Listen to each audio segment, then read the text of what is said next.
Start. Last class हमने किया था कि बेसिक कॉन्सेप्ट इन सब के बारे में हमने क्लासेस की थी। बेसिक कॉन्सेप्ट में हमने आपको बताया कि what is assessment year, what is previous year, ये सब बातें हमने लास्ट क्लास की थी। आज हम लोग इससे आगे की बातें करेंगे। एक सेकेंड होल्ड करना है, मजा नहीं आ रहा है। तो अपने बात कर रहे थे कि लास्ट क्लास हमने ये किया था कि बेसिक कॉन्सेप्ट की थ्योरी स्टार्ट की। हमने आपको बताया असेसमेंट ईयर क्या होता है, प्रीवियस ईयर क्या होता है। हमने आपको बताया assessment year as per section 27 is the year is a period of 12 months starting from 1st April ending on 31st March in which income of previous year is assessed. Thereafter we did what is previous year. We did previous year is a period of is the year just preceding the assessment year. Thereafter we did what is the relation between the two. तो आपको मालूम पड़ा previous year और assessment year में relation ये है कि previous year की इनकम असेसमेंट ईयर में असेस होती है। फिर जाते जाते मैंने आपको इसके 5 एक्सेप्शंस बताए। पहला, बोलो बोलो पहला, बोलो बोलो पहला, शॉर्ट ड्यूरेशन बिजनेस। दूसरा,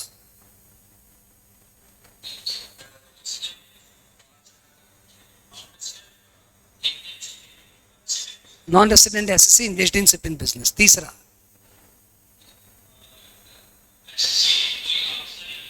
SSC going outside India permanently. चौथा, अरे देख के नहीं बोलना भाई साहब, देखने से तो यहाँ पे पड़ा हुआ ही था। देख देख के बोल रहे हैं बदमाश।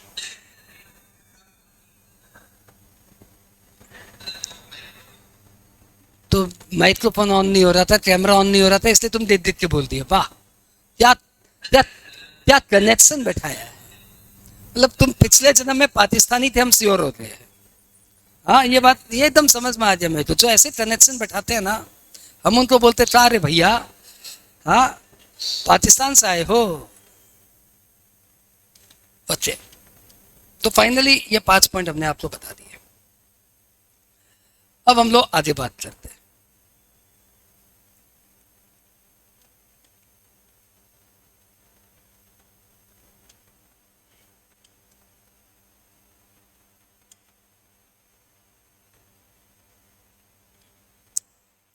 चलो आगे बढ़ते हैं।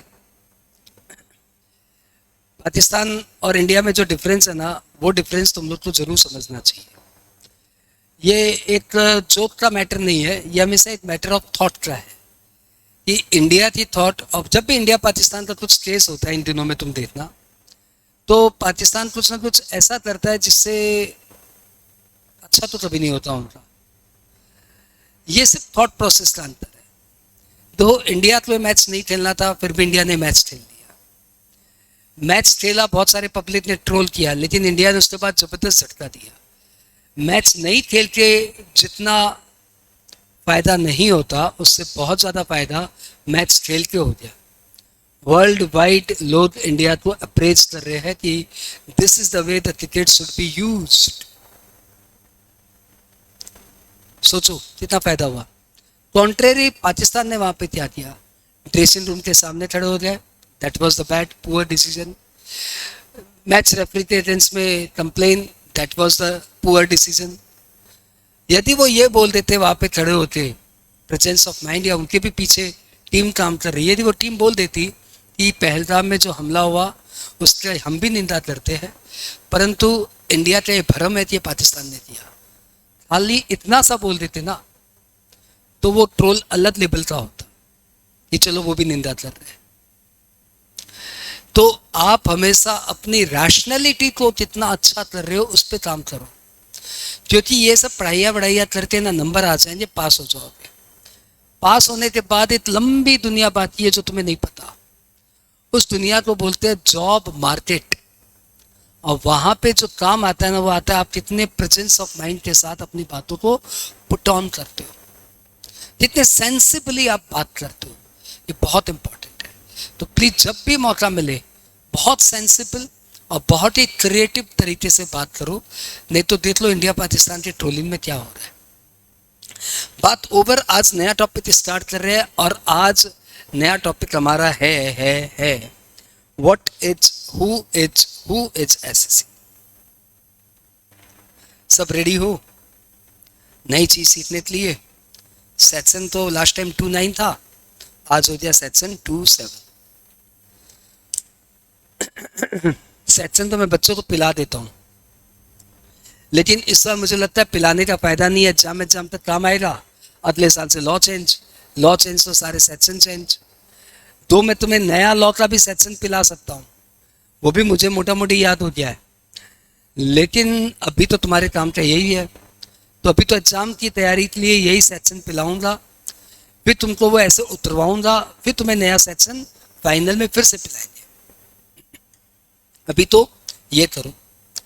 सेक्शन का नाम क्या है? 2.7। टॉपिक का नाम क्या है? Who is SSC. मुझे याद है मैं क्लास में एसएससी करा रहा था, मैंने बोला बच्चों टाइटल लिखो एसएससी। उस समय ऐसे स्क्रीन नहीं चलती थी, उस समय हम लोग व्हाइट बोर्ड पे पढ़ाते थे, तो घूम के लिखने में आलस कर क्या होऊंगा, डिक्टेशन दे रहा था, मैंने बोला बच्चा लिखो हु इज एसएससी। तो बच्ची ने लिखा एसएससी, एसएससी ऐसे लिखा। तो मैंने बोला भाई ये एसएससी की स्पेलिंग नहीं है, it sounds like this but it is not like this, SSC की स्पेलिंग है ये। तब मुझे समझ में आया कि इन बच्चों को एसएससी का मतलब ही नहीं पता, तो ये डेफिनेशन तो ऐसी बनाएंगे ना, स्पेलिंग तो ऐसे ही बनाएंगे। तो फिर मेरा पहला दायित्व तो बनता है कि आपको हु इज एसएससी समझाऊं। लॉ में दिया हुआ 2.7 में लंबी चौड़ी डेफिनेशन, 5 पॉइंट की डेफिनेशन, वो अपने बाद में कर लेंगे। पहले अपने समझते हैं एसएससी होता क्या, फील बताइए सर, ये वर्ड कहां से आया। ये सब वर्ड देख कर लगता है कि इनकम टैक्स जानबूझ के टफ वर्ड यूज करता है ताकि आम जनता से दूर रहे इनकम टैक्स, लेकिन बात एकदम भी ऐसी नहीं है। कोई भी देश का लॉ इन दिनों में जो बन रहा है या 1960s में भी जो बना, जो आजादी के बाद इंडिया का लॉ बना, वो सब लॉ का पर्पस एक ही था कि जन जन तक वो लॉ समझ में आए, और इसलिए they put to use all those words जो ज्यादा कॉमनली यूज होते हो। बट किसी भी सूरत हाल में लॉ ये नहीं चाहता कि क्वालिटी से कॉम्प्रोमाइज हो जाए, तो ये यहाँ पे क्या है, क्वालिटी से कॉम्प्रोमाइज नहीं किया गया है। अब तुम ही सोचो ना, एसएससी तो एसएससी नहीं बोलते तो क्या बोलते, तो तुम बोलते टैक्स पेयर बोलते। तो भैया इनकम टैक्स में ऐसे बहुत सारे लोग हैं जो टैक्स पेयर नहीं है लेकिन एसएससी है। अभी तुमने इस बार का रिटर्न का एनालिसिस सुना होगा कि 14 सितंबर तक 6 करोड़ रिटर्न भरे गए। मैं तुम्हें बताता हूँ 6 करोड़ में हार्डली तो 2 करोड़ लोगों ने टैक्स दिया होगा, बात बाकी लोग बस रिटर्न भर दिए। तो सोचो इंडिया में 6 करोड़ से ज्यादा एसएससी है और 2 करोड़ से ज्यादा टैक्स पेयर है। तो there is a difference between taxpayer and assessee ना। टैक्स पेयर वो जो टैक्स देता है, तो एसएससी मतलब यही तो बताने आया हूं। तो चलो एसएससी का मतलब तुम्हें बता दो। तो भैया एक वर्ड होता है पेमेंट। अरे क्या बोलो ना, हाँ सर पेमेंट। तो उसमें 2 वर्ड अटैच हो जाते हैं, पेयर एंड पेई। जो पैसा दे रहा वो पेयर, जो पैसा ले रहा पेई। ऐसा ही एक वर्ड होता है लीज, उसके साथ भी 2 वर्ड अटैच हो जाते हैं, लेसर एंड लेसी। जो लीज पे दे रहा वो लेसर, जो लीज पे ले रहा वो लेसी। ऐसा ही एक वर्ड है असेसमेंट। असेसमेंट मतलब इनकम का लेखा जोखा होना, इनकम कैलकुलेट होना, इनकम डिटरमाइन होना, इनकम का कंप्यूटेशन होना, इनकम मेजर करना, इनकम गिनना। तो भैया यहां पे भी 2 वर्ड आ जाए, असेसर एंड एसएससी। कितना परफेक्ट वर्ड लिया मालूम। यदि वो टैक्स पेयर लेते ना तो क्वालिटी से कॉम्प्रोमाइज हो जाता। अपनी जान में मोस्ट इजी वर्ड। तो आई होप तुम्हें एसएससी का लिटरल मीनिंग तो क्लियर हो गया कि वर्ड कहां से आया। अब मैं तुम्हें पढ़ाऊंगा मालूम क्या, ये एसएससी की डेफिनेशन लॉ में क्या दी हुई है, सेक्शन 2.7 5 पॉइंट है, घुटवा दूंगा, चिंता मत करो। कॉन्सेप्ट क्लियर हुआ। यही तो क्वालिटी मुझे दूसरों से डिफ्रेंशिएट करती है। इसलिए तो तुम्हारे बड़े भैया लोग बोले कि भैया जाके मुंद्रा सर से पढ़ो, क्योंकि मुंद्रा सर 2.7 सीधा नहीं स्टार्ट करता। मुंद्रा सर तो 2.7 को घुटवाना आता ही है, बट वो जानता है यार ऐसे 2.7 घुटवाने से काम होता क्या। That is the power of experience ना। ओके, आओ आओ आओ, हम लोग बात कर रहे हैं एसएससी। एसएससी सेक्शन 27 में डिफाइन किया गया है और हमारा इनकम टैक्स लॉ कहता है एसएससी मींस अ पर्सन। क्या बोला? लिखना नहीं, हाँ लिखना नहीं। SSC means a person. अरे क्या बोला? SSC means a person. क्या बोला? क्या बोला? अरे बोलो ना साथ साथ, एसएससी मींस अ पर्सन। अब तुम्हारे मन में आ रहा होता है यार दारू पीता आया है क्या? हाँ, ये तो लाइन लिखा, बोलता बोलो ना, ये क्या बात हुई? ये मतलब की चीज है तो बुलवाइए। अरे बाबू ये बहुत मतलब की चीज है, तुझे नहीं पता? तू देख, यहाँ पे एक वर्ड है जो बड़े काम का है, वही तो सिखाने के लिए आया हूँ। यहाँ पे क्या बोला हुआ है? SSC means. I am damn sure तुम्हारे लॉ के टीचर ने भी तुम्हें सब सिखाया होगा, परंतु मेरी भी जिम्मेदारी है कि भैया देखो कोई भी डेफिनेशन होता है ना, वो दो वर्ड से स्टार्ट हो सकता है। इट मीन्स और इट इंक्लूड्स। इट मीन्स और इट इंक्लूड्स। इस जब कोई डेफिनेशन यहां से स्टार्ट होती ना, इट मीन्स, इसका मतलब वो एग्जॉस्टिव डेफिनेशन बनने जा रही है। क्या बनने जा रही है? Exhaustive definition. और कोई भी डेफिनेशन जब यहां से स्टार्ट होती है ना, इट इंक्लूड्स, तो भैया वो एक इंक्लूसिव डेफिनेशन है, मतलब वो एक एक्सप्लेनेटरी डेफिनेशन है, मतलब वो एक ओपन एंडेड डेफिनेशन है। सर इतना इंग्लिश मत झाड़िए। अरे इंग्लिश नहीं झाड़ रहा है, ये क्या है बता दो। तुम्हें पहले बताओ, लॉ के टीचर ने बताया क्या डेफिनेशन दो तरीके की होती है, exhaustive, inclusive, it means, it includes? बताया कि नहीं बताया? सच्ची सच्ची बताना, हाँ ना? शिवम,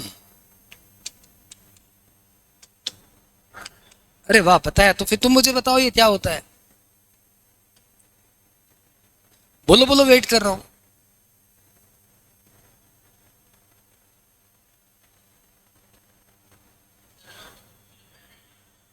अरे तो फिर तुम तो बताया ना सर ने ये, या बताया नहीं?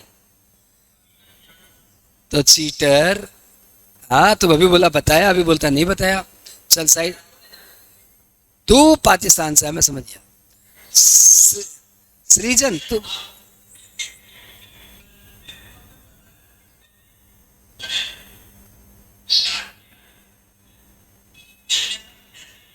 स्टार्ट किया, एंड नहीं किया। ऐसा तो कोनो टीचर नहीं है भैया। अरे ऐसा कोनो टीचर नहीं है।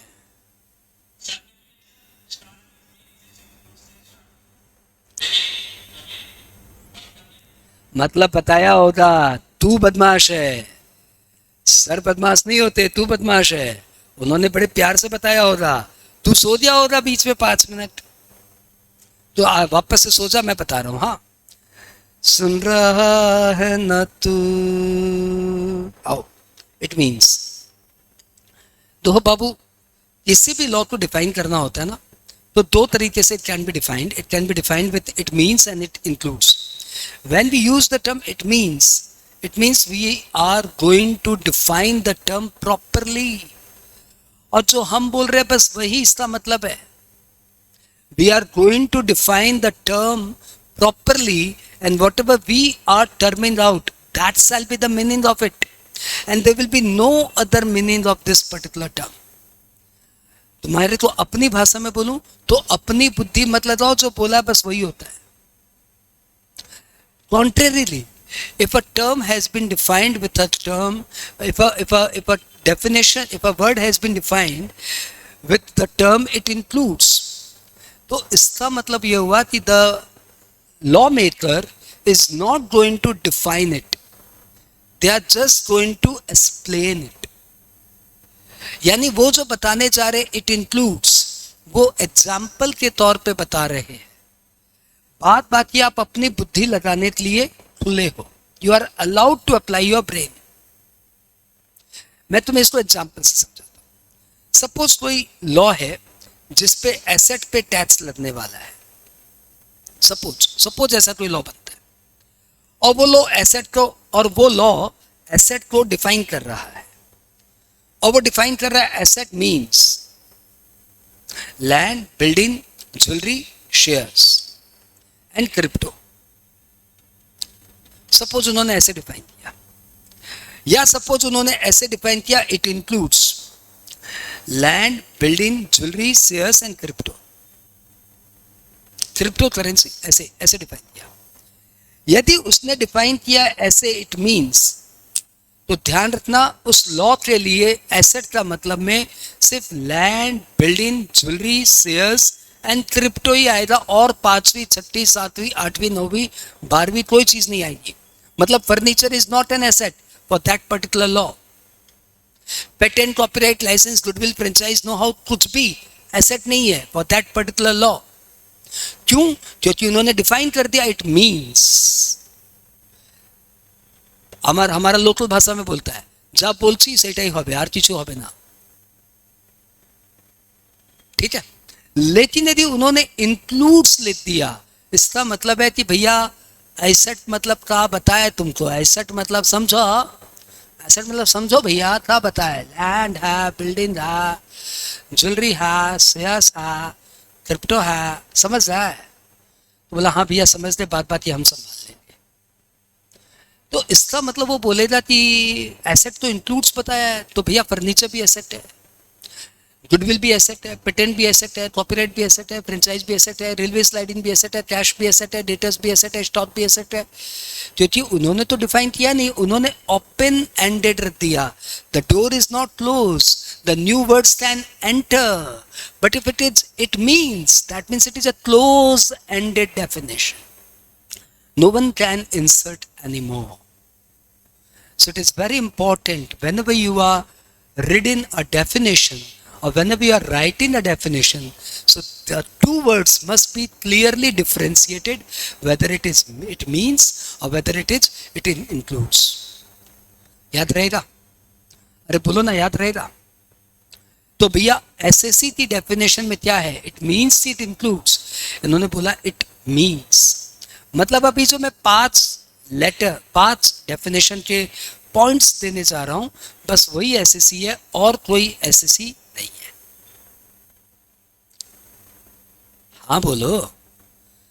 ओ श्रीचंदा बुझे चेन, आपके लॉ वाले टीचर ने भी इतना ही अच्छा पढ़ाया होगा, परंतु क्या है बीच बीच में नींद आ जाती है। अरे समझता।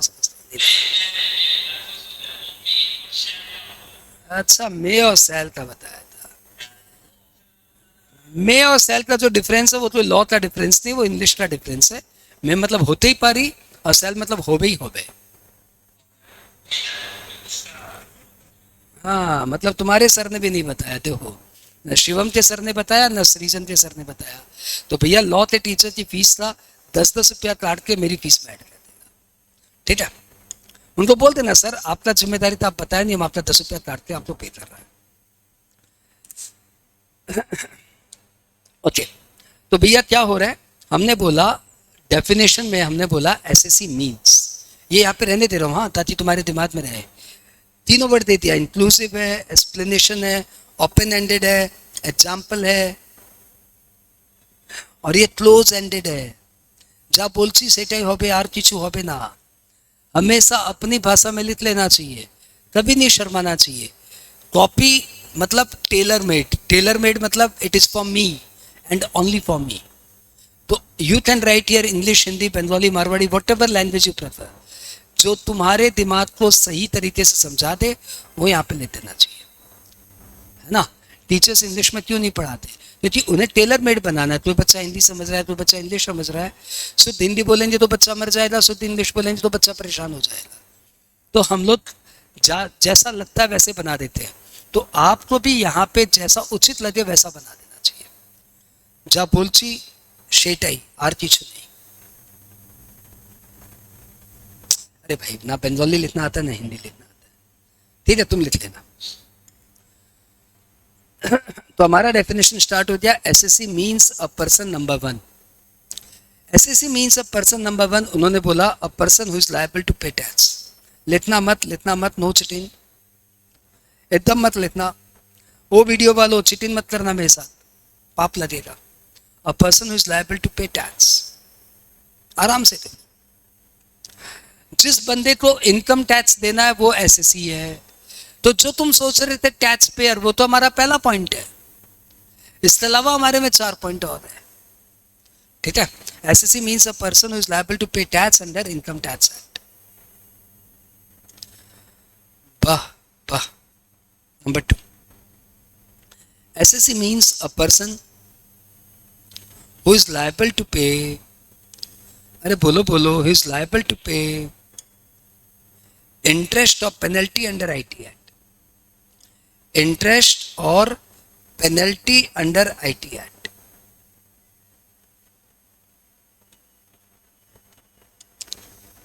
तो जो बंदे को टैक्स देना है वो भी एसएससी है, और जो बंदे को टैक्स नहीं देना परंतु इंटरेस्ट या पेनल्टी देना है वो भी एसएससी है. तो it is not only tax payer, it is anything pair. Number three, any person against whom some proceedings are going on,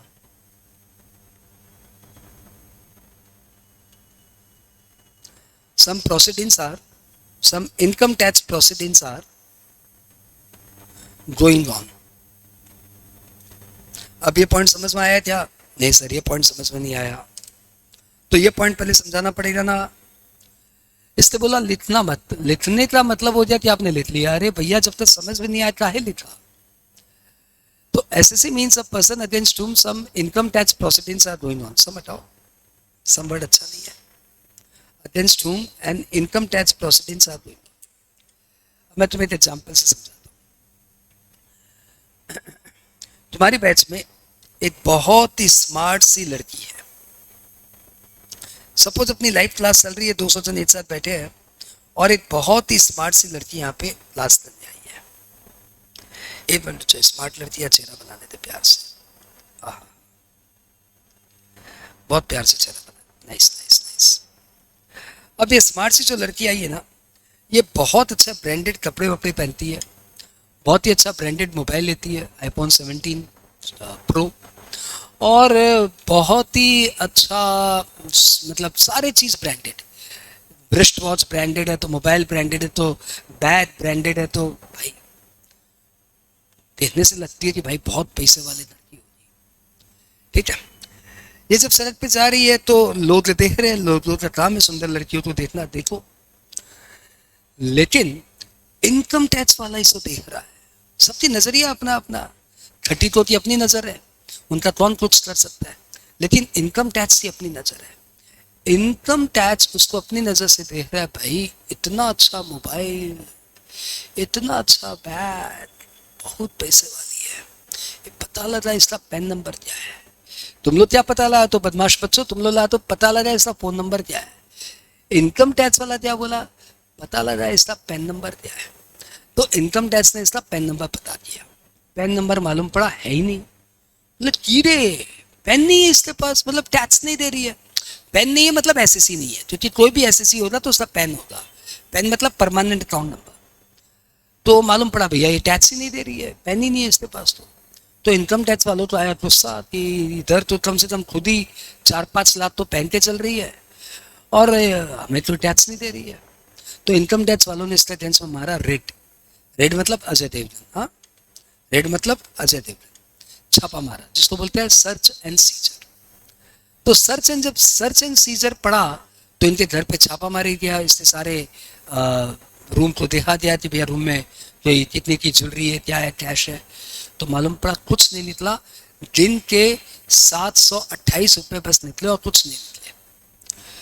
तो इनकम टैक्स वाले बोले मैडम आपके पास सिर्फ 728 रुपया बचे हैं, आप इतने फैशनेबल होते कैसे घूम पाती हो? बोला सब मान रहा हुआ है सर, iPhone Pro मेरे दोस्त ने लिया था तो मैं एक दिन मान ली उससे, 2 दिन ये लेके घूम रही हूँ. ये बैग इस फ्रेंड का, ये बैग उस फ्रेंड का, ये सामान उस फ्रेंड का, ये सामान उस फ्रेंड का. बोला मैडम अच्छा लगता है. बोला क्या करे, ऐसा जमाना ही ऐसा है. इनकम टैक्स ने केस डिसमिस कर दिया, बात खत्म. ठीक है. बताओ क्या उस मैडम के ऊपर कोई इंटरेस्ट या पेनल्टी लगा क्या? उस मैडम को एक नाम देते अंजलि. बहुत प्यारा नाम है नहीं? कुछ कुछ होता है. तो क्या अंजलि को क्या बताओ कोई इंटरेस्ट या पेनल्टी देना पड़ेगा? नहीं देना पड़ेगा. क्या एसएससी अंजलि को टैक्स देना पड़ेगा? बोलो क्या अंजलि को टैक्स देना पड़ेगा? क्यों देगी टैक्स? सर इनकम ही नहीं है. 728 रुपया सब मिला के बच्ची के पास है, काहे को देगी? और क्या उसको टैक्स इंटरेस्ट पेनल्टी देना पड़ेगा? नहीं, तो उसने तो टैक्स की चोरी थोड़ी दी है जो इंटरेस्ट पेनल्टी देना पड़ेगा। तो क्या वो एसएससी है? यस और no? And answer is yes, Anjali is an assessee. Anjali is an assessee. पूछो कैसे? Because assessee means a person against whom any income tax proceeding conducted. तो इस मैडम के अगेंस्ट में इस साल एक इनकम टैक्स प्रोसीडिंग कंडक्ट हुआ था, तो इस साल ये एसएससी है। तो SSC means a person who is liable to pay tax. SSC means a person against whom some income tax proceedings going on. SSC means a person who is liable to pay interest penalty under IT act. Point clear हुआ? Point number 4, Anjali की story के बाद, SSC means a person who is a representative SSC, who is a representative SSC.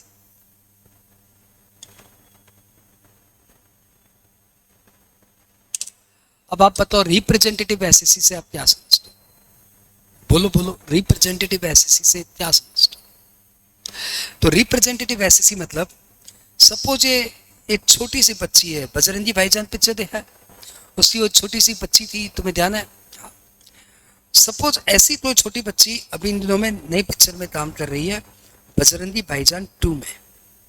हाँ, बहुत ही प्यारी बच्ची है, बहुत ही प्यारी बच्ची है। और बजरंगी भाईजान 2 सलमान खान की दूसरी पिक्चर भी सुपर हिट हो गई। हाँ, सुपर हिट हो गई, और ये लड़की भी सुपर डुपर पॉपुलर हो गई।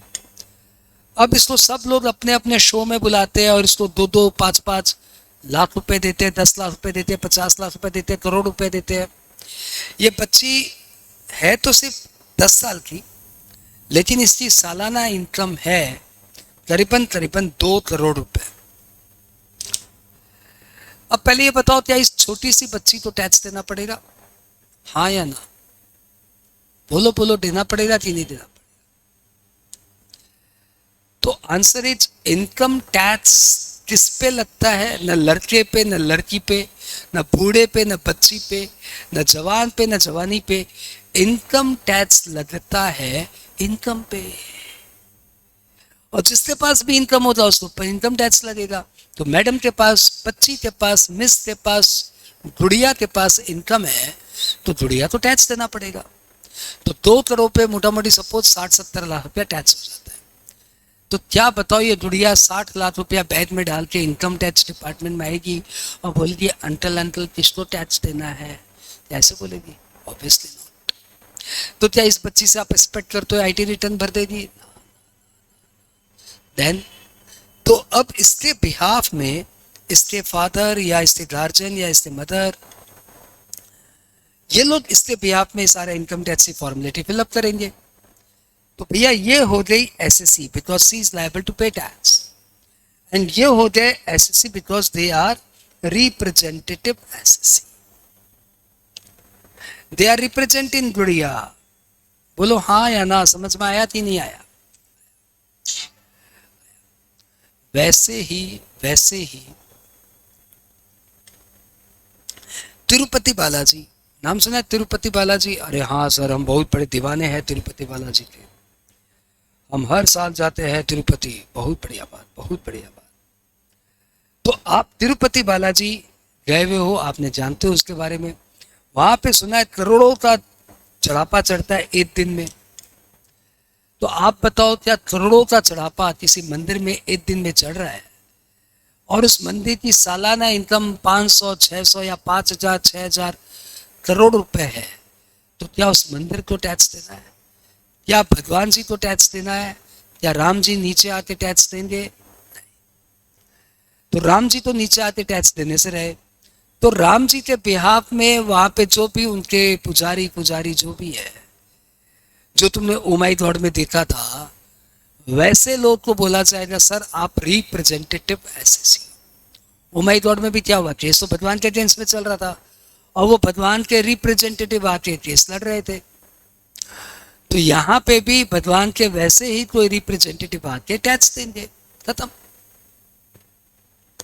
बात क्लियर? तो आपको टर्म क्लियर हो गया what is representative SSC. Number 5 तो तब बताऊं जब तुम्हें बात बात ही 4 याद हो गए। SSC means a person who is liable to pay income tax. SSC means a person who is a representative SSC. SSC means a person who is liable to pay interest and penalty under IT Act. SSC means a person against whom some proceedings are going on. हाँ बोलो। पांचवा point अंतिम point. SSC means a person.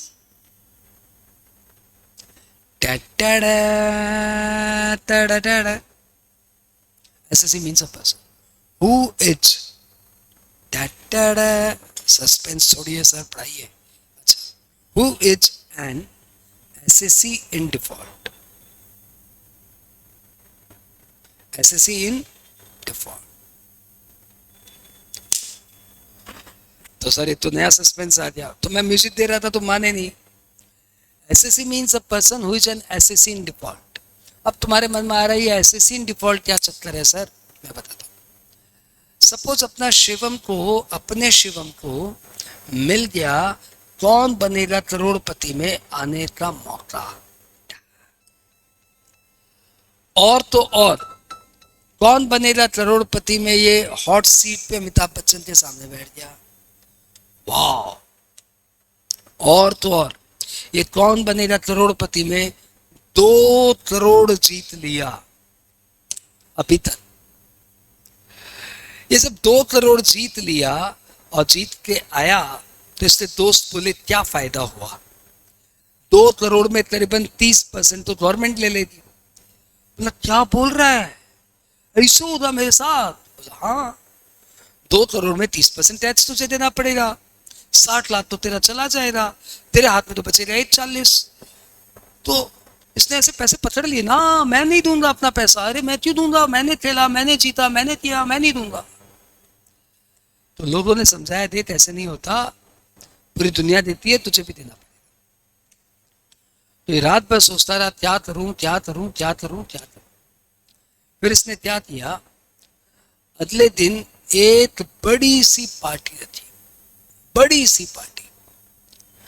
एकदम 5 star hotel से भी ऊंची hotel में बड़ी सी पार्टी रखी। सारे दोस्तों को बुलाया और सारे रिलेटिव्स को बुलाया और जबरदस्त होल नाइट दारू फारू सब चलाया और पूरे 2 करोड़ रुपए खर्चे कर दिए। और इनकम टैक्स को बोला ले ठेला, है नहीं मेरे पास अब कुछ, अब आजा मैं तेरे से डरता नहीं। इनकम टैक्स डिपार्टमेंट समय पे आया और बोला शिवम जी आप 2 करोड़ जीते थे, टैक्स दीजिए। बोला नहीं है, नतीजा ठन गोपाल। तो इनकम टैक्स डिपार्टमेंट ने पता लगाया, वास्तव में नतीजा ठन गोपाल, अब कुछ नहीं है इनके पास। ये भी वही 720 रुपया धारी है। तो 720 रुपया लेकर इनकम टैक्स डिपार्टमेंट क्या पड़ेगा। तो फाइनली इनकम टैक्स डिपार्टमेंट बोला इसको जेल में डाल देते हैं। तो फिर कोर्ट ने बोला कि नहीं बच्चा है, मालूम नहीं था, मासूम था, कर दिया, कोई बात नहीं, इसका आउटस्टैंडिंग लिख लो, जब होगा तब दे देगा और तुमको जेल में नहीं डाला। सपोज कोर्ट ने तुम्हारे ऊपर मेहरबानी कर दी, तो आपका नाम दर्ज हो जाएगा इनकम टैक्स की नजर में एसएससी इन डिफॉल्ट। और जब तक आप ये इनकम टैक्स का पैसा चुका नहीं देते शिवम सर, तब तक आपका नाम रहेगा एसएससी इन डिफॉल्ट। अब अगले साल शिवम शांति से पढ़ाई कर रहा है, कोई पैसा नहीं कमाया तो कोई टैक्स नहीं देना, कोई इंटरेस्ट नहीं देना, कोई प्रोसीडिंग नहीं चलेगा और कोई रिप्रेजेंटेटिव वाला भी चक्कर नहीं है। फिर भी एसएससी रहेगा अगले साल भी। क्यों? क्योंकि पुराना पैसा देना बाकी है। जब तक वो पुराना पैसा क्लियर नहीं हो जाता, 1 साल 2 साल 5 साल 7 साल, जब तक भी आप वो पैसे दे नहीं देते तब तक आप माने जाओगे एसएससी इन डिफॉल्ट। 2 मिनट का ब्रेक, लिख लो, ये तो लिख लो भाई।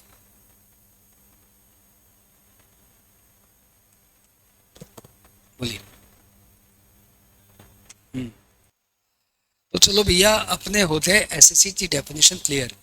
आपने लिख भी लिया, याद हो क्या? SSC means a person who is liable to pay tax. SSC means a person who is liable to pay interest or penalty under IT Act. SSC means a person against whom some income tax proceedings going wrong.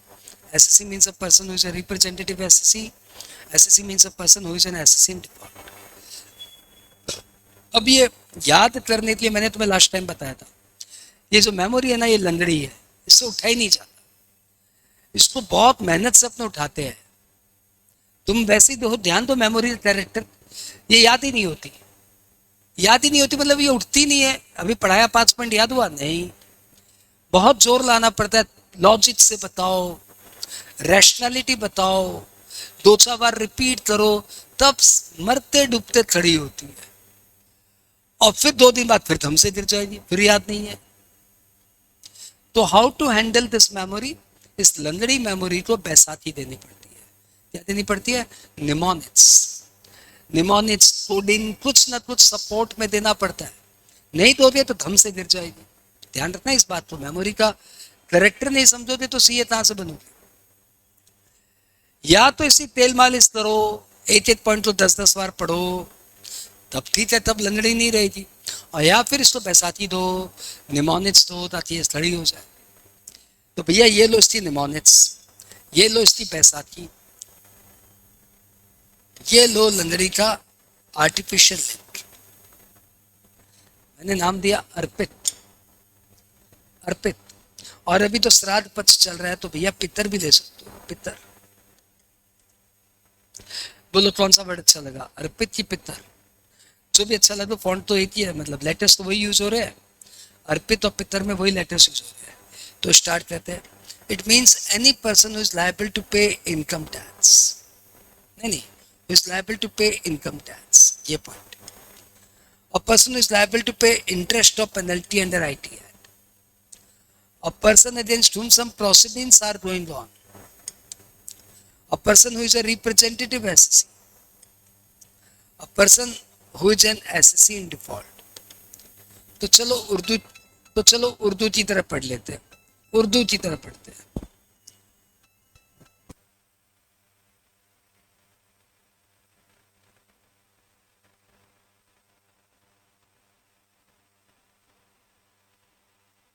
Liable to pay tax, liable to pay interest or penalty under IT Act, against whom some proceedings are going on, who is a representative SSC, who is an SSC in default.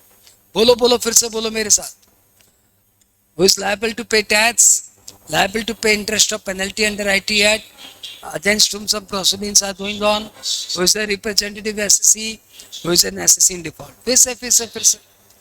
फिर से अरे शिवम दादा फिर से। SSC means a person who is liable to pay tax, liable to pay interest or penalty, proceedings are going on, representative SSC, SSC in default. हुआ तुम्हारा लंगड़ी memory तो सारा मिला, बोलो सारा मिला कि नहीं मिला? ले भाई तेरी लंगड़ी मेमोरी तो सारा देते चलते, लिख लिया ये पॉइंट अर्पित, बहुत अच्छी बात।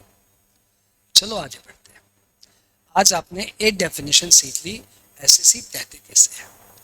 आओ तुम्हें दूसरी डेफिनेशन बताता हूं। Who is person,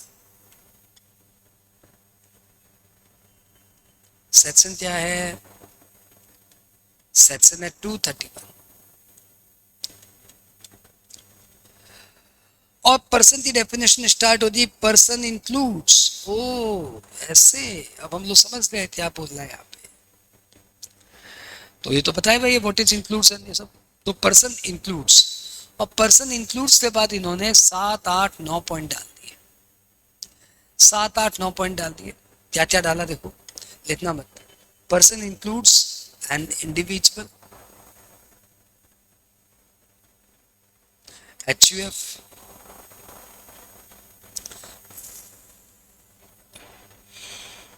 firm, company, AOP, BOI, local authority,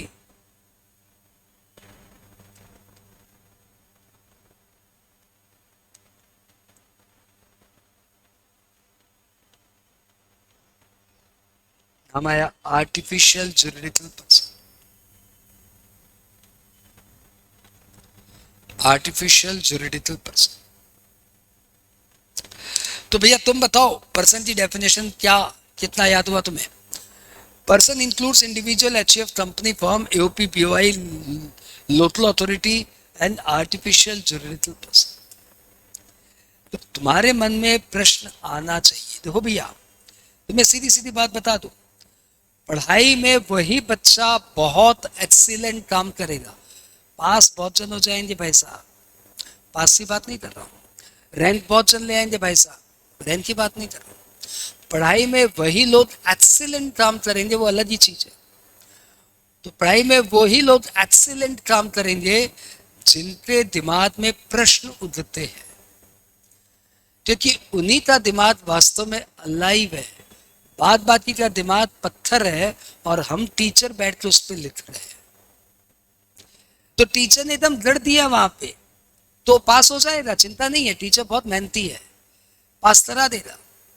लेकिन फिर भी उसका दिमाग पत्थर है, क्योंकि जिस दिमाग में अपने आप में कोई प्रश्न नहीं उठते वो दिमाग कोई काम का नहीं है, वो खाली हमें ये पत्थर भाटा है। तो क्या आपके दिमाग में प्रश्न उठ रहा है कि नहीं उठ रहा है, चेक करो। मेरे दिमाग में प्रश्न उठ रहा है, ये इंडिविजुअल मतलब क्या? तो तुम्हारे इसमें क्या उठ रहा है? इंडिविजुअल मतलब तुम हम और कौन? मतलब तुम हम और कौन ऐसे बोलते हो? तो मैं तुम्हें एक कहानी सुनाता हूँ, तुम बताना इंडिविजुअल मतलब क्या। ठीक है? अपना ये जो सृजन है ना, ये बहुत पैसे वाला बन गया, बहुत पैसे वाला, इतना पैसे वाला बन गया, इतना पैसे वाला बन गया कि क्या बताए। इसके पास अभी मालूम कितना करोड़ रुपया है? 200 करोड़ रुपया इसका हो गया है। और ये 200 करोड़ रुपया कमाने के बाद इसकी एज आ गई है करीबन करीबन 60 साल। तो भैया पैसा कमाने में समय भी तो लगेगा, 60 साल हो गया, लेकिन 200 करोड़ रुपए का मालिक है। आज सी डेट वाला 200 करोड़, बहुत पैसा वाला है। अब ये 200 करोड़ रुपया कमाने के बाद जब ये अपना देख रहा है भविष्य, तो भैया इसके अभी दो टाबरे हो चुके, चुन्नू और एक मुन्नू। चुन्नू और मुन्नू। ये जो चुन्नू है ना, ये महा सिगरेट बाज, दिन भर हुक्का चलाएगा, दिन भर। और जो मुन्नू है ना, ये दिन भर बोतल पिएगा। जैसा शरीर नहीं है, बोतल है। शरीर तो ऐसे है, बोतल पे दिन भर लटकाते रहता है आप, बोतल। तो ये चुन्नू हुक्काबाज और ये मुन्नू क्या, दारूबाज। अब सृजन को चिंता हो रही है कि मेरे 200 करोड़ इसको दे दिए तो उतना टोबैको पेट में डाल देगा, फेफड़े में डाल देगा, और 200 करोड़ इसको दे दिए तो इतना दारू लीवर में डाल देगा। तो जितना इनको पैसा देंगे उतना ही नुकसान है इनका। तो सृजन परेशान हो जाए, पैसे किसको दे, किसको दे, किसको दे। और लाइफ से हताश, दो बच्चे दोनों ही महान नालायक थे, दारूबाज, हुक्काबाज। तो फाइनली इसने क्या किया, 5 करोड़ इसके नाम पे कर दिए, 5 करोड़ इसके नाम पे कर दिए। इसको मालूम है 5 करोड़ की कीमत, 5 करोड़ में इसका लाइफ चल जाएगा। और इसने बाद बाकी 190 करोड़ मालूम क्या किया, मालूम क्या किया, अपनी पूसी कैट के नाम पे कर दिया। इसके नाम पे कर दिया पूसी कैट। ये देखो पूसी कैट का चेहरा बता है, अपनी पूसी कैट के नाम पे कर दिया।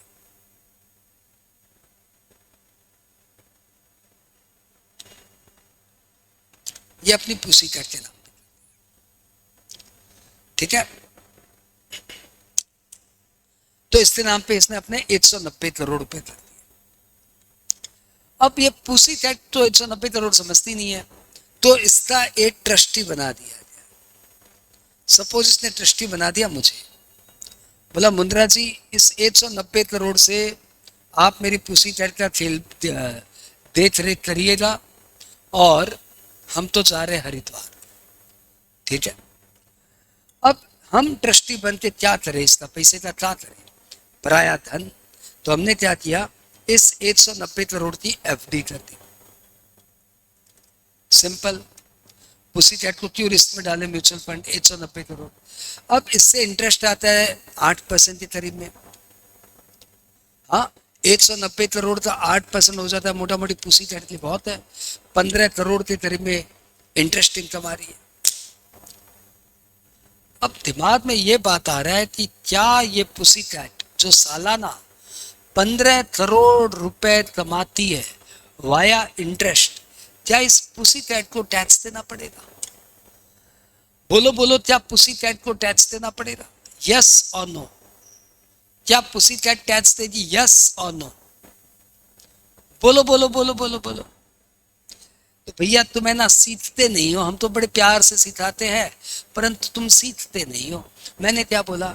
इनकम टैक्स ना बच्चे पे लगता है, ना जवान पे, ना बुढ़ापे में, ना लड़का पे, ना लड़की पे, किसी पे नहीं लगता। इनकम टैक्स इस पे लगता है, इनकम पे।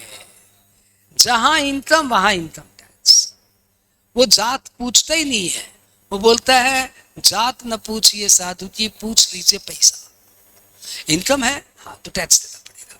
तो भैया ये कौन सी जाति का, इससे हमें कोई मतलब नहीं है, चूहा है, बिल्ली है, कोई मतलब नहीं है। इनकम है, हाँ इनकम है, तो इसको टैक्स देना।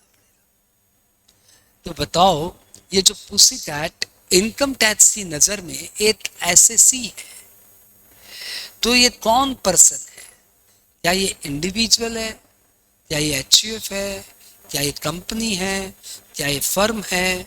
क्या ये एओपी है, पीओआई है, लोकल अथॉरिटी है, या आर्टिफिशियल जुरिडिकल पर्सन है? क्या है? पूछती है पुसी कैट, बताओ मेरा मैं कौन हूं? क्या मैं इंडिविजुअल हूं? तो क्वेश्चन वही आते आते, what do you mean by individual? जवाब दो ठाकुर।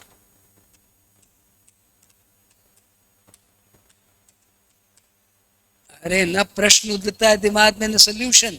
तो दिमाग में क्या उठता है? फूल और कांटे। हाँ,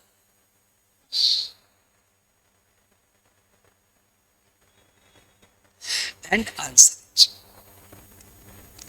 इंडिविजुअल मतलब होता है अरे हा हा हा, ओ हो,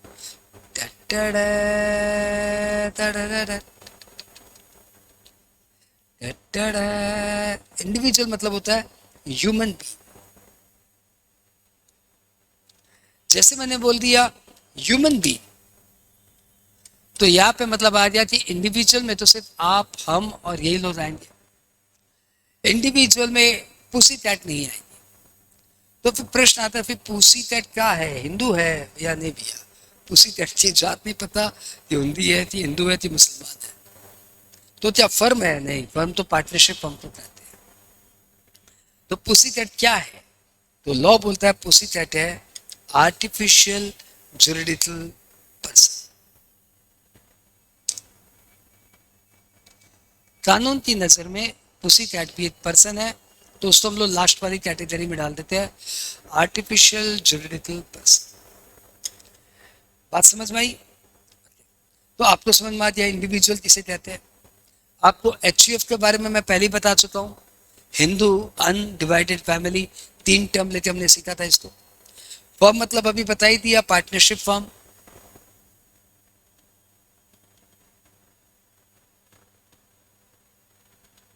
एलएलपी मतलब जानते ही हो, लिमिटेड लायबिलिटी पार्टनरशिप।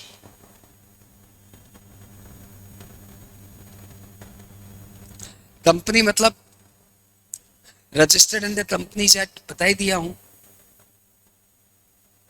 इसमें इंडियन कंपनी भी आ गई, फॉरेन कंपनी भी आ गई। एओपीपीओआई मतलब association of person.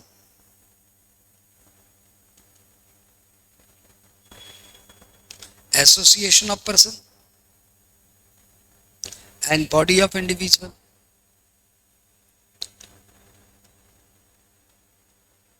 Association of person and body of individual, हाँ बोलो।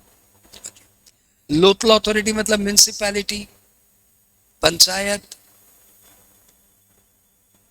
अच्छा, इसका मतलब मैं बताऊंगा अभी, हाँ wait. Municipality, panchayat, cantonment board.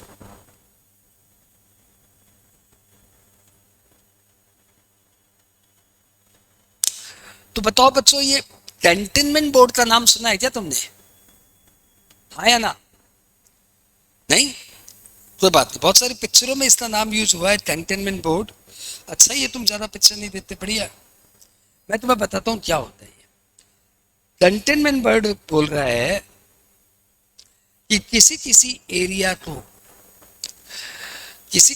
Area को मिलिट्री रूल करती है। उस एरिया में ना तो म्यूनिसिपैलिटी होती ना पंचायत होती है, मिलिट्री की एक यूनिट उस एरिया को कंट्रोल करती है। नॉर्मली बॉर्डर के आसपास एरिया में ऐसा देखा जाता है। तो उस एरिया को फिर ना म्यूनिसिपैलिटी गवर्न करती है ना पंचायत। तो जो मिलिट्री की यूनिट उसको गवर्न करती है उसको बोलते हैं कैंटोनमेंट बोर्ड। बात खत्म हो गया। और एचजेपी मतलब बताई दिया, आर्टिफिशियल ज्योग्राफिकल प्लेसेस। तो भैया यदि ये याद हो गया है तो इसको पहले लिख लो, और फिर मैं तुमसे धमाकेदार क्वेश्चन पूछने वाला हूं, बिना देखे लिखना भाई।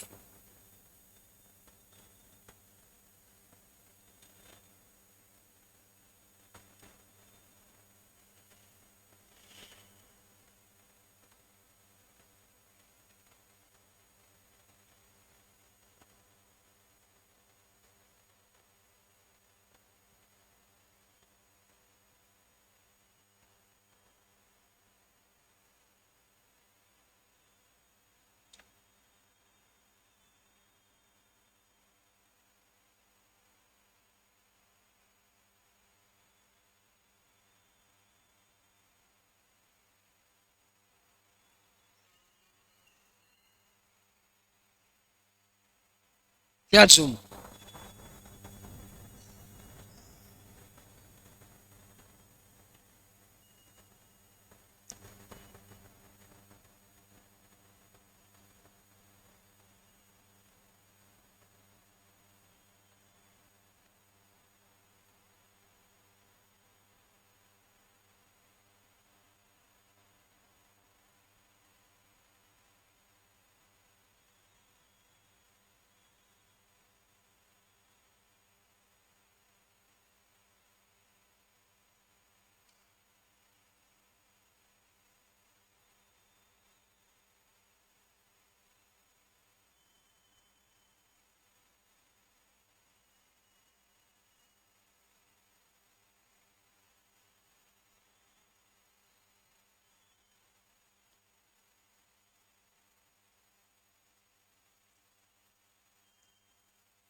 क्या? चलो। हम्म? अच्छा, तो ऐसा ऐसा नशा करते हो? अच्छा।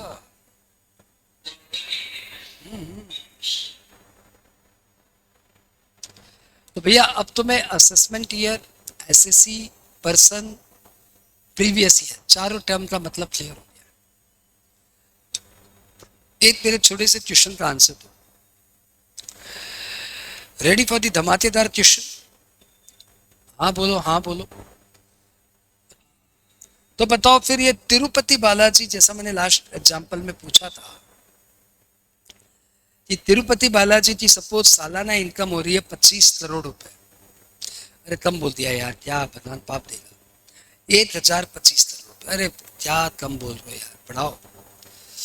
तो यार चलो ठीक है, 10.25। अरे यार कितना बढ़ाऊं? चलो 10,000। अब बताओ तिरुपति बालाजी की एक ऐसी अपने डेटा मन से निकाल लिए, साल की इनकम हो रही है 10,000 करोड़ रुपए। तो बताओ क्या मंदिर को ट्रस्ट देना पड़ेगा, राम जी को बालाजी को ट्रस्ट देना पड़ेगा,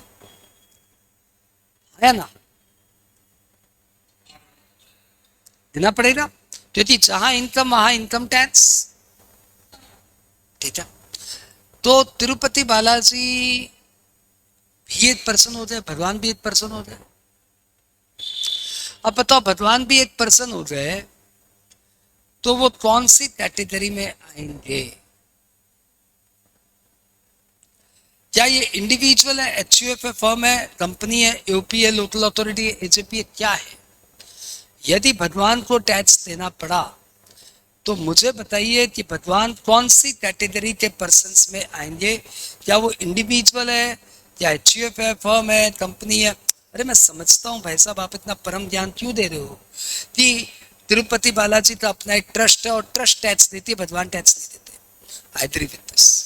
लेकिन सपोज कोई ऐसे ही छोटा सा मंदिर सड़क पे बना और अचानक वहां पे कोई चमत्कार हो गया और लोग वहां पे मत्था टेके जा रहे, पैसा चढ़ाए जा रहे, उनका कोई ट्रस्ट ही नहीं है, ऐसे ही तो बस एक सिविलियन पड़ी थी, वो मंदिर बन गई और अचानक लोगों की लाइन लग गई है वहां पे, करोड़ों रुपए के चढ़ापे चढ़ रहे हैं वहां पे।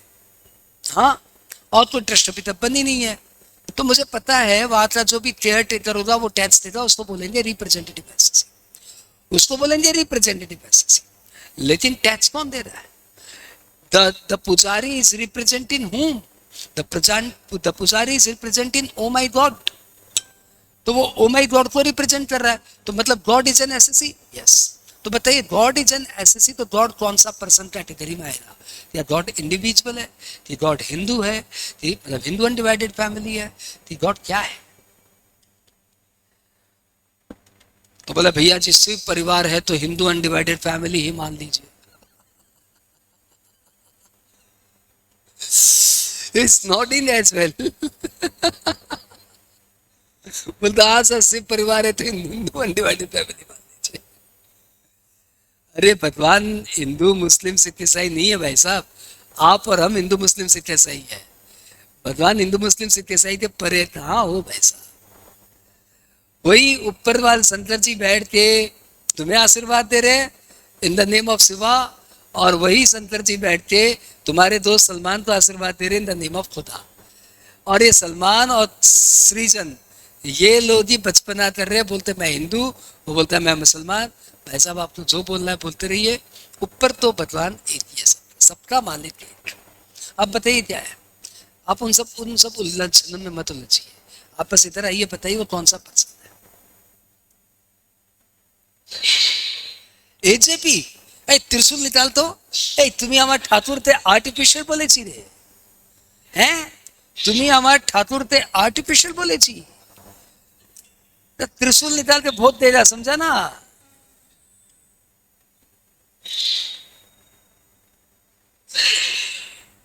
इंडिविजुअल, अरे वो परम पिता है, तुम उसको पिता की कैटेगरी में डाल रहा है। एंड आंसर इज कि ईश्वर को भी इनकम टैक्स लॉ ने नहीं छोड़ा। वो बोल रहे थे भैया जहां इनकम है वहां पे टैक्स लेंगे, जहां इनकम है, बस मुझे इनकम से मतलब है। तो इनकम टैक्स ने बोला सर इंडिविजुअल में तो उन्हें बोल नहीं सकते, बिकॉज वो बहुत ऊंचे, हम जैसे मनुष्यों के साथ क्यों बैठेंगे? तो उन्होंने उसे वही नाम दिया जो सृजन ने नाम दिया, आर्टिफिशियल जुरिडिकल पर्सन। और जो त्रिशूल लेके मेरे पीछे दौड़ने वाले, मैं उन्हें बोलूं ठहरो भाई साहब ठहरो, it is not artificial, it is the complete name is artificial or juridical person। और artificial मतलब तो समझ में आता है कि man made, but God is not man made।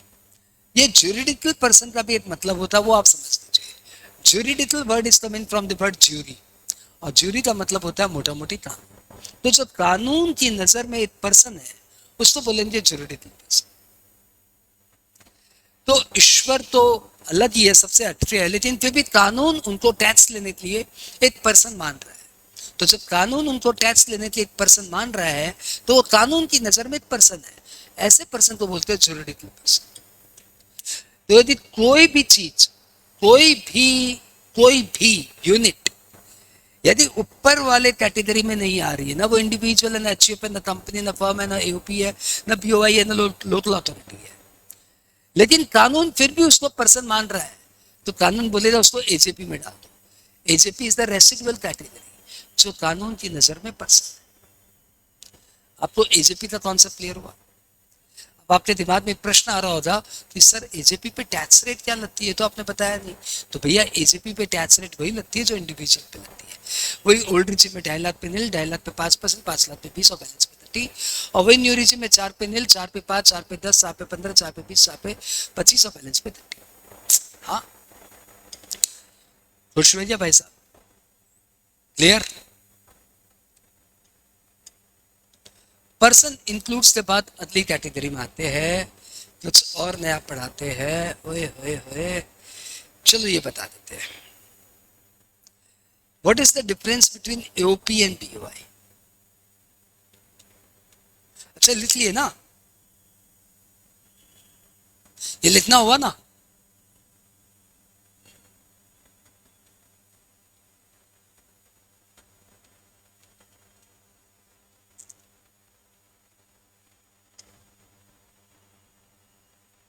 Difference between association of person and body of individual.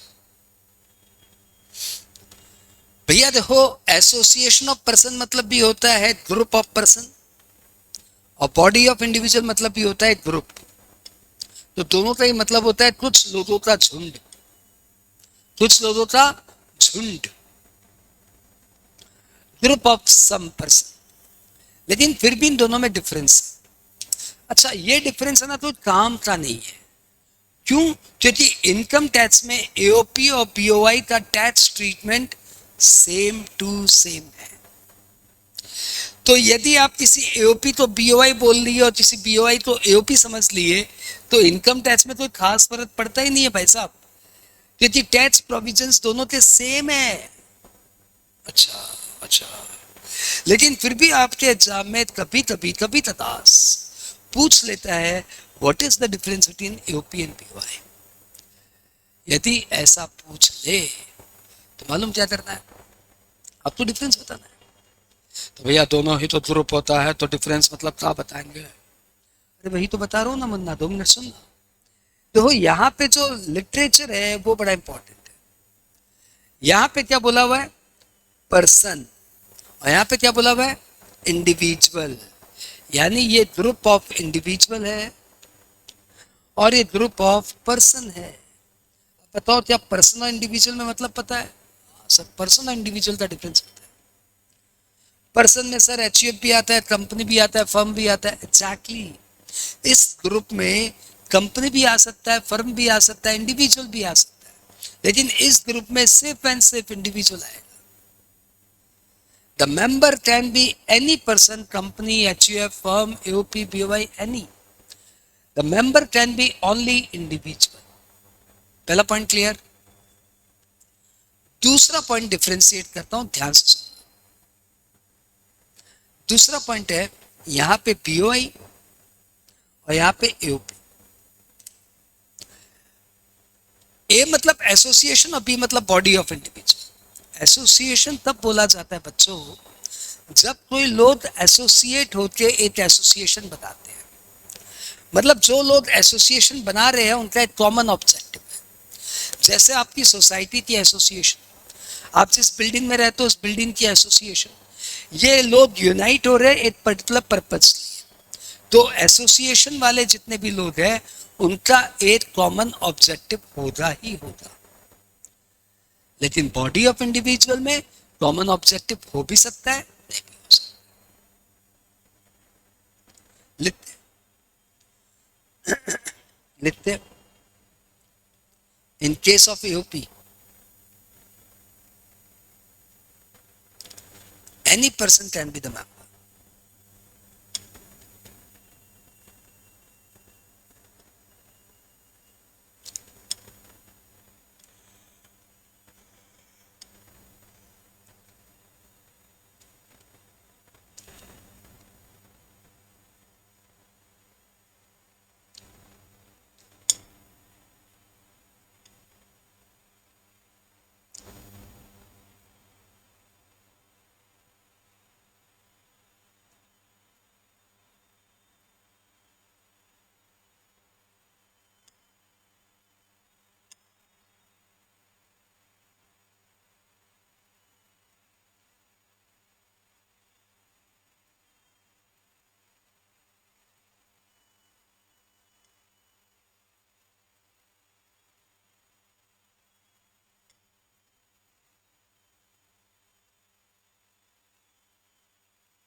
तो यहाँ पे भैया members shall have common objective और यहाँ पे members may have common objective. तो शैल और मे का डिफरेंस यहाँ पे भी आ गया।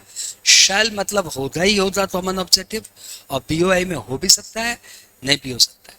जिन बच्चों को ये समझ में नहीं आया तो ऐसे लिखो, बीओआई में common objective, in case of BOI members may और may not have common objective, मतलब हो भी सकता है नहीं भी हो सकता है, मे और मे नॉट हैव।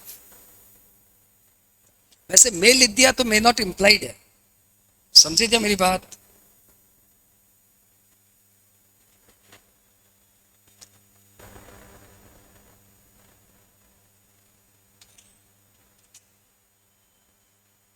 चलो आगे बढ़े।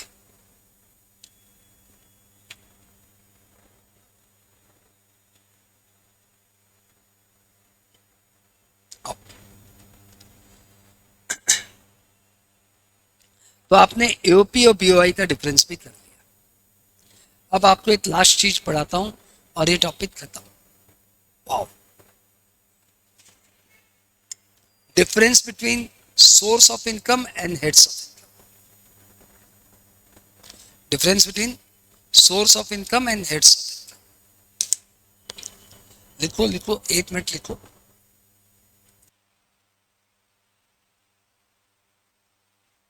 अपने क्या कर रहे हैं? डिफरेंस बिटवीन, अरे बोलो ना, अपने क्या कर रहे हैं? Difference between source of income and heads of income.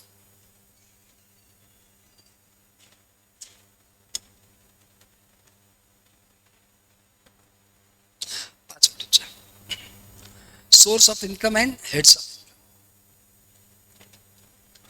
तो भैया सोर्स ऑफ इनकम जो वर्ड है ना, ये एक ऐसा वर्ड है जिसको आपको कॉमन पार्लेंस में समझना पड़ेगा, क्योंकि लॉ ने इसको डिफाइन नहीं किया है। तो सोर्स ऑफ इनकम मतलब क्या? अरे भैया कॉमन पार्लेंस मतलब कॉमन सेंस। तो भैया सोर्स ऑफ इनकम क्या? जहां से आप पैसे कमाते हो, जैसे मैं प्रयास से पैसे कमाता हूं, मेरी एक ऑडिट फर्म है, मैं वहां से पैसे कमाता हूं। मेरी एक लॉ पॉइंट है जो मेरे लिए किताब छापता है, बुक कॉर्पोरेशन है जो मेरे लिए किताब छापते हैं, तो वो मेरे सोर्स ऑफ इनकम है। एक दो प्रॉपर्टी वहां से रेंट आ जाता है तो वो मेरा सोर्स ऑफ इनकम है। 2-4 एफडी है, वहां से इंटरेस्ट आ जाता है, वो मेरा सोर्स ऑफ इनकम है। 10-12 शेयर है, वहां से डिविडेंड आ जाता है, वो मेरा सोर्स ऑफ इनकम है। तो मेरे सोर्स ऑफ इनकम ये सब है। एक बुद्धा ब्रेन क्लास है, वहां से पैसे आ जाते हैं, तो वो मेरा सोर्स ऑफ इनकम है। तो source of income common sense से समझिए। Heads of income is a technical term. वो कहाँ डिफाइन है? वो डिफाइंड है सेक्शन 14 में। और हेड्स ऑफ इनकम में लॉ क्या बोलता है? Heads of income are 5 heads of income होते हैं। Salaries, income from house property, PGBP, capital gains, IFOS. मैं सबका फुल फॉर्म दिखा दूंगा। तो भैया सोर्स ऑफ इनकम तो कितने भी हो सकते हैं। मेरे जैसे छोटे में इंसान के 10-12 सोर्स ऑफ इनकम है, तो भैया रिलायंस वालों के तो, मुकेश अंबानी के तो 10-12 हजार सोर्स ऑफ इनकम होते। हेड्स ऑफ इनकम सबके, चाहे मेरा चाहे मुकेश अंबानी, सबके 5 हेड्स ऑफ इनकम है। Salaries, income from house property, profit and gains from business and profession, capital gain, और जितनी भी आपकी सोर्सेज ऑफ इनकम हो, चाहे 10 या 10,000, अल्टीमेटली सारी नदियां समुद्र में मिलती है। तो अल्टीमेटली सारे सोर्सेज ऑफ इनकम इन्हीं हेड्स में जाके हम समाहित हो जाएंगे। तो यदि आपका इंटरेस्ट इनकम है तो यहाँ, डिविडेंड इनकम है तो यहाँ, फैमिली पेंशन है तो यहाँ, केबीसी में जीता तो यहाँ, एक जॉब करते हो तो यहाँ, 2 जॉब करते हो तो यहाँ, पार्ट टाइम जॉब करते हो तो यहाँ, ट्यूशन से पैसे कमाते हो तो बिजनेस, सीए की फर्म करके पैसे कमाते हो तो बिजनेस, बुद्धा ब्रेन से पैसे कमाते हो तो बिजनेस, सब बिजनेस है। टाटा पावर का शेयर बेचा तो कैपिटल गेन, रिलायंस पावर का शेयर बेचा तो कैपिटल गेन, और कोई भी कंपनी का शेयर बेचा तो कैपिटल गेन। तो भैया सोर्स ऑफ इनकम तो अनलिमिटेड हो सकते हैं, लेकिन हेड्स ऑफ इनकम 5 होते हैं। आई होप तुम्हें समझ में आ गया है। आओ इसको लिख लेते हैं।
क्या बच्चों क्लियर है ये? बहुत अच्छी बात, आगे बढ़ जाए। तो भैया आज मैंने तुम्हें क्या क्या सिखा दिया है, मैं फटाक से तुम्हें बता दूं। अभी तक मैंने, अरे सुन रहे हो, सुन रहा है? अरे लिखा ही नहीं लिखा। अरे बहुत धीरे लिखो, बैठ, मैं तुमसे बात ही ना करूं।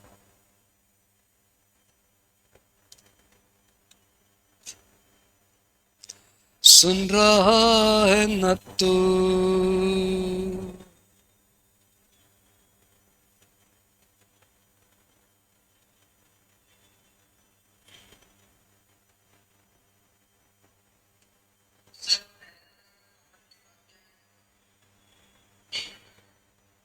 जनरल कॉमनली है ना। अच्छा ये मेरी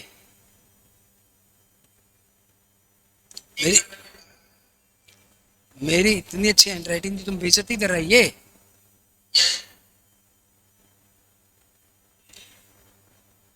क्यों अच्छी हैंडराइटिंग समझ में नहीं आती तुमको? ऐसे लिखूं बच्चों लोग की तरह? पार्लेंस मतलब कॉमन सेंस।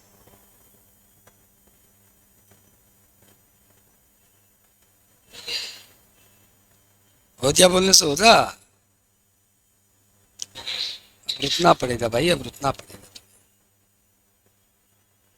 ओके आओ। तो भैया आज मैंने तुम्हें जितना पढ़ाया उसको थोड़ा सा समेट लेता हूं। आज मैंने तुम्हें 5 सेक्शंस, नहीं 4 सेक्शन, नहीं 5 सेक्शन पढ़ाए।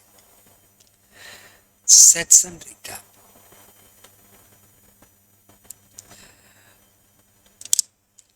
बच्चे ये बोलते हैं कि भैया हमको सेक्शन याद ही नहीं होते, क्या करें? सेक्शन याद करना जरूरी है क्या? पहली पहली बात यही पूछते हैं। तो हम बोलते भैया सेक्शन याद करना तो बड़ा चीज नहीं है। थोड़ा सा बुद्धि लगाओगे, थोड़ी सी इंटेलिजेंस लगाओगे, थोड़ी सी क्रिएटिविटी लगाओगे तो याद हो जाएगा। अच्छा कैसे? थोड़ा समझाइए, एग्जाम्पल से समझाइए। कहाँ क्रिएटिविटी लगाए? हम बोला अभी बताते हैं। ये लो इनकम टैक्स से सेक्शन याद कराते हैं। देखो भैया, इनकम टैक्स हो या दुनिया का कोई भी लॉ हो, सेक्शन 2 में तो डेफिनेशन ही आती है। 1947 के बाद से इंडिया में जितने भी लॉ बने हैं सबके सेक्शन 2 में डेफिनेशन ही आई है, क्योंकि सेक्शन 2 का नाम ही है डेफिनेशन सेक्शन। तो जितने भी मीनिंग है सब सेक्शन 2 में रहेंगे, और वो भी डिक्शनरी के पैटर्न में रहेंगे। तो सेक्शन 2 में सारे के सारे डिक्शनरी के पैटर्न में रहेंगे। तो बताओ, पहले एसएससी आया कि असेसमेंट ईयर आया? बताओ बताओ।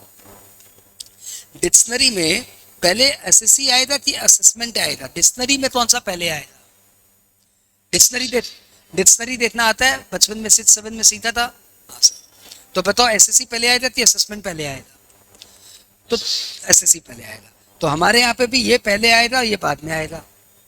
अच्छा, एज सपोर्ट मिला कि नहीं मिला? हाँ, ये तो मिला, लेकिन इससे ये थोड़ी मालूम पड़ जाएगा कि 2729। इससे तो हाल ही मालूम पड़ता है कि हाँ भैया एसएससी का सेक्शन पहले आएगा। अरे सिखा रहा हूँ ना यार। ये बात क्लियर हुई? ये बात क्लियर हुई। चलो दूसरी बात। भैया देखो, हमारे यहाँ जब पहले क्लास होती थी ना, तो हम बच्चों से क्लास में, मैं आज भी पूछता हूँ, तुमसे भी पूछूंगा, अभी पूछूंगा, 2 मिनट में पूछूंगा, कि मैं अपनी क्लास के बाद बच्चों से हमेशा पूछता हूँ कि बेटा क्लास कैसी लगी, मजा आया कि नहीं मजा आया, ये सब बताओ हमें। क्योंकि भैया ओवर कॉन्फिडेंस में हमें रहना नहीं कि हम बहुत अच्छा पढ़ाते हैं। तो हम अच्छा पढ़ाते हैं, लेकिन जनरेशन चेंज हो रही है ना, इसलिए हर जनरेशन से मैच करना पड़ता है। तो हम पूछते हैं कि बाबू अच्छा पढ़ाए कि नहीं पढ़ाए? क्योंकि हम बहुत अच्छा पढ़ाए हैं, ये तुम्हारे बड़े भैया लोग बोले हैं। वो जनरेशन अलग थी, तुम अलग हो। तुम बोले क्या भी चीजें जाता है, बोल कर देता बट। तो हो सकता है तुम्हें पसंद नहीं हो, तो मैं सुधार लूंगा अपने आप को। तुम ये बताओ कि क्या तुम्हें क्लास कैसी लगी, पहले बताओ। अरे जोर से बोलो। बहुत अच्छी, बहुत अच्छा शब्द है तुम्हारे पास। और सृजन, तुम्हारे पास कौन सा शब्द है? अरे तुम कॉपी पेस्ट करते हो, बट बहुत अच्छी, बहुत अच्छी। क्या दुनिया में वर्ड होते हैं? बहुत अच्छी, झकास, मार्बुलस, माइंड ब्लोइंग। अरे बाबा गजब गजब, इतने अच्छे अच्छे वर्ड है, तुमने उसमें से सिर्फ बहुत अच्छी सेलेक्ट किया। जी जी जी जी जी, बेइज्जती हो गई हमारी। क्या बोले, स्टूडेंट को वर्ड सेलेक्ट करना नहीं आता, फंस गया। कोई बात नहीं, हम इस बहुत अच्छी को अभी झकास कर देंगे। और कैसे? हम तुम्हें सेक्शन याद दिलाएंगे और तुम बोलेगा भैया झकास क्लास। तो ऐसे ही हमने ना पहले एक क्लास कराई थी एक बार, बहुत पहले, और स्टूडेंट से पूछा था कि हे स्टूडेंट क्लास कैसी लगी? तो उसमें से प्यारी सी बच्ची ने खड़े होकर बोला कि सर आपकी क्लास बहुत अच्छी है, आप बहुत अच्छा पढ़ाते हो, परंतु क्लास मनहूस है। बोला क्या बोल रहे हैं? बोला जो सुन रहे हैं वही बोल रहे हैं, आपका क्लास मनहूस है। हम बोला ऐसा बिटिया आपने काहे बोला? वाई डू यू फील की क्लास मनहूस है? बोला सर देखिए बताते हैं, आज हम है ना अपनी पॉकेट मनी से 150 रुपया निकाल के बाहर जाके एकदम फ्रेश क्लासमेट की एकदम अच्छी किताब ली है। सिंस क्लास में आते आते लेट हो गया था, तो हम वो ऊपर जो भगवान जी का नाम लिखते हैं, श्री गणेशाय नमः, जय सरस्वती माँ, ये सब हम लिख नहीं पाए। हम एक पेज छोड़ के आपकी क्लास लिखना शुरू किए। तो आज आपने क्लास में आते मालूम कैसे स्टार्ट किया? आपको मालूम आपने कैसे क्लास स्टार्ट किया? आपने बोला कि एसएससी लिखिए, और एसएससी की स्पेलिंग आपने ये बनाई। हम बोला ई लो हो गया कल्याण, नई नई किताब लिए थे, देखो क्या क्या लिखवा दिया। ASS, ASS का मतलब तो होता है गधा। तो ई का लिखवा दिया आप हमारी क्लास में, पहली ही कॉपी में, पहली ही कॉपी का पहला पेज का पहला वर्ड का 3 लेटर गधा निकल गया। हमारा पूरा मन और सेंटिमेंट खराब हो गया। सर आपकी क्लास अच्छी है परंतु ऐसी। उस बच्ची की बात को दिल पे लेके मैंने बोला नहीं नहीं बात तो सही है भैया, किसी का भी सेंटिमेंट क्यों खराब हो। You know we care about feedback. हमने क्या किया, क्लास का अब एसएससी की स्पेलिंग चेंज कर दी। हमने मालूम क्या किया, हमने स्पेलिंग ही चेंज कर दी एसएससी की। हमने बोला एसएससी को अब से लिखेंगे ऐसे, एसएससी। बताओ इससे क्या फायदा हुआ? इससे ये फायदा हुआ कि इस टॉपिक में जो मनहूसियत थी, जो ए डबल एस था वो हट गया और उसके बदले में आ गया एस। तो भैया जी पूरी टैक्सी क्लास में आप एस ही करोगे, ध्यान रखना। हाँ, और इससे फायदा एक और हो गया, मालूम क्या? कि 1 2 3 4 5 6 7 सेक्शन याद हो गया एसएससी का।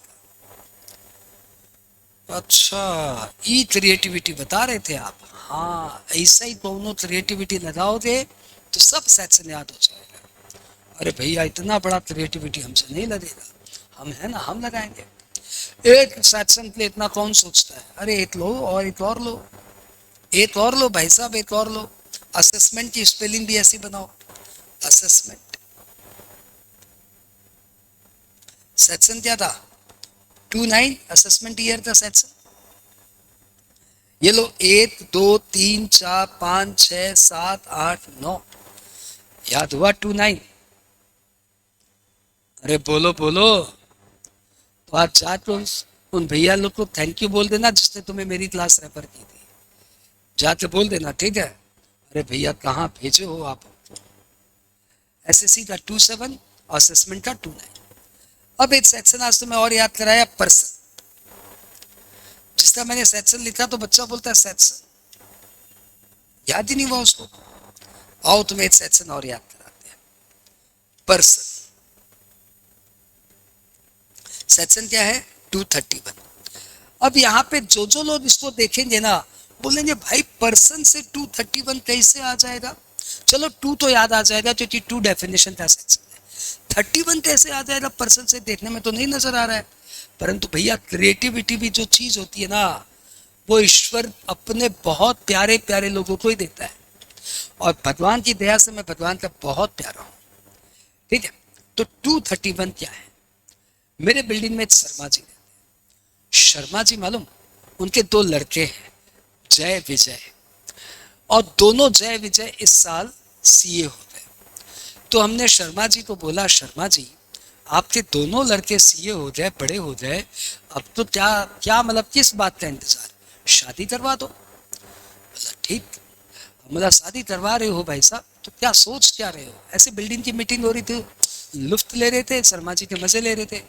तो एक दूसरे भाई साहब ने मजे मजे में पूछ लिया, शर्मा जी दहेज कितना लेंगे? उसका भी भाव खोलिए। तो शर्मा जी तो लग गया ताव, एकदम आ गया ताव, उसको बात बुरी लग गई कि हम तो चाहे दहेज पहेज बोला ये सब। तो शर्मा जी ने भी मालूम पलट के क्या जवाब दिया? 31 लाख पर्सन। तो भैया जी ये है शर्मा जी के बच्चों का दहेज का सेक्शन। देखो है तो बड़ा ही अजीबोगरीब कहानी, लेकिन तुमको याद हो जाएगा। शर्मा जी के 2 बच्चों का रेट क्या है बता दो? अरे उनके दहेज का क्या रेट बताया शर्मा जी ने? कहानी सुनी थी ना, तो बताओ उन्होंने क्या बोला था? उन्होंने बोला था 31 लाख पर सन, यानी एक एक बच्चे का वो 31 लाख लेंगे भैया। तो हमें समझ में आ गया कि शर्मा जी के 2 बच्चे, दोनों का इंटू 31 इक्वल टू पर्सन।